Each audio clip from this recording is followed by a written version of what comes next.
nuti kan hojjechaa jirru Oromoo dimokiraasii akka argatuuf duwwaa osoo hin ta'in Oromummaan biyya sana keessatti akka dagaaguudhaaf. Oromummaa jechuun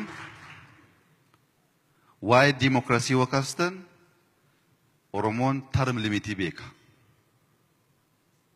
Elekshinii isaammoo hatamee akkas ta'e inni rakkannu kun osoo aadaaf duudhaalee Oromootti deebine ishuu ta'uu hin danda'u.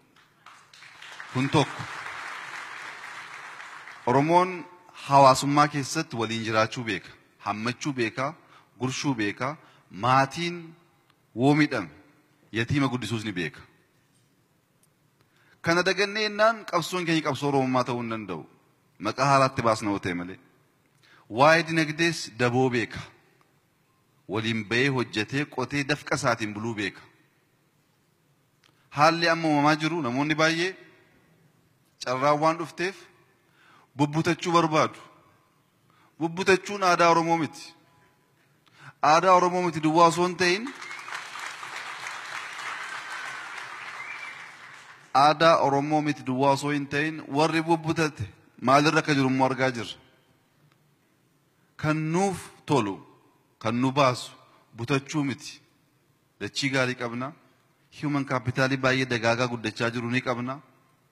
Barsiifannee al tokko hannee baduu osoo hin ta'in jaarraa baay'ee keessatti siistama lafa qabate hojjechuudha. Kun immoo obsa Oromummaa barbaada. Obsa aadaa fi seenaa ofii sirnaan baruu barbaada.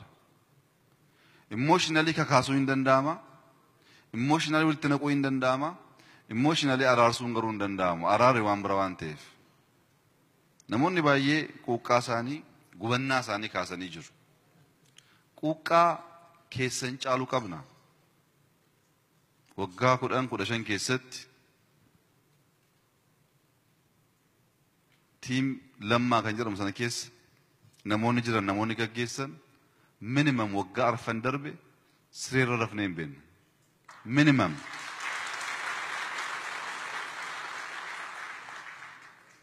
Ijoollee keenya guddisuu dadhabnee mootummaa Ameerikaatu seekshineetii keessatti nu guddisaa ture. Oromoo hannee guddisuu hin barbaanne malee lafti nu harka ture. Wallaallee miti. Hannee mo'uu hin dandeenyu. Somehow haqa waan qabnuuf Rabbiillee nu gargaara.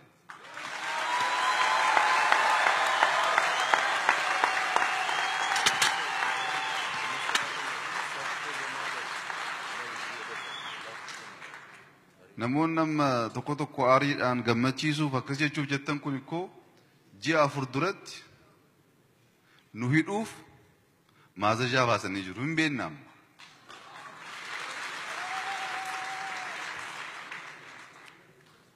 Ji'oota baay'eetiif lafa hojiitii gara manaatti qofaa deemnee hin beeknu. Qofaa jechuun isin galatee hin beeku. Hinduuna malee biyya dhiisnee hin deemnu. Warri biyyaa biyya alatti hafee jira. Asumatti duuna jennee muranneet qabsoofne asiin keenya qabsoo.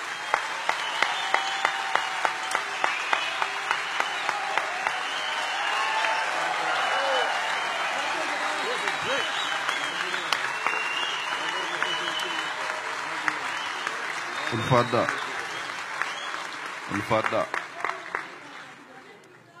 Waggaa lama dura Abiyi maadiyaatiin qabu.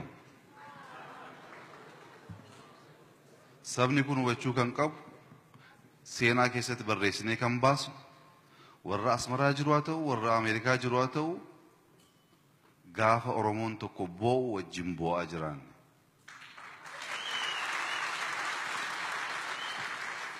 Amma taayitaa waan qabanneef jettanii kan yaaddan jiraannaan at any time saba kana biyya kana duudhaalee Oromoo qabatee gaggeessuuf qophaa'aa kan ta'e jiraannaan we're ready boqochuu barbaanna waan ta'eef. Garuu qomoo koo qaccee koo kadhachuu kan hin barbaadu Oromummaan dagatinaa. Nuti salphoo miti. Nuti salphoo miti. Nuti hattuu miti. Saamtuu miti.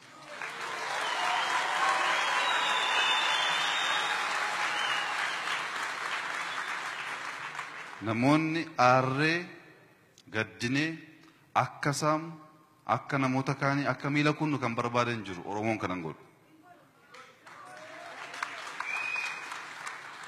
Biyya diiganuun jedhanii biyya ijaarreetti agarsiisnee jirra.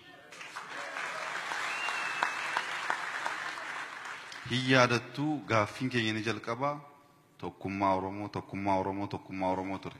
Ammas tokkummaa Oromoo dagannaan waa'ee Oromoo duwwaa osoo hin ta'in biyyuma Afrikaa jedhamu san hoogganaa malee hambisa. Kanaaf responsibly hojjechuun xiqqoo dhukkuba akka qabu hubachuun baay'ee barbaachisaadha. Treza Opera Oromoo sin jedhu jechuun dhagee. Thank you very much for this song.